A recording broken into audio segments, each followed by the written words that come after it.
स्वामी समर्थ. पितृपक्ष चालू आपल्या सर्वांना माहिती आहे. आपण काही लोकांचा प्रश्न असतो की आम्ही पितृपक्षामध्ये दान केलं तर चालेल का? अन्नदान करा, काय केलं तर चालेल का? हो, दान तर तुम्ही नक्की करा पितृपक्षामध्ये, खूप छान राहील. पण ज्या दिवशी तुमच्या पितरांची श्राद्ध असेल त्या दिवशी तुम्ही घरात नक्की त्यांचं स्मरण करा.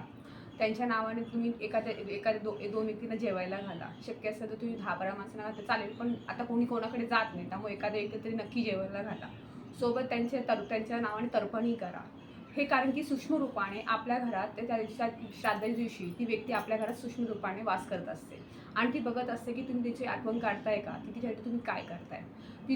ते तुम्हाला आशीर्वाद देऊन जातात, त्यामुळे आपले कल्याणच होतं. पण तुम्ही त्या दिवशी त्यांच्या नावाने श्राद्ध केलं नाही, काही तुम्ही कर्म केली नाही, तर ते आपल्याला शापी देऊन जातात.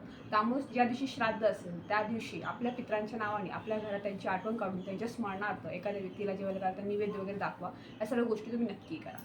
श्री स्वामी समर्थ.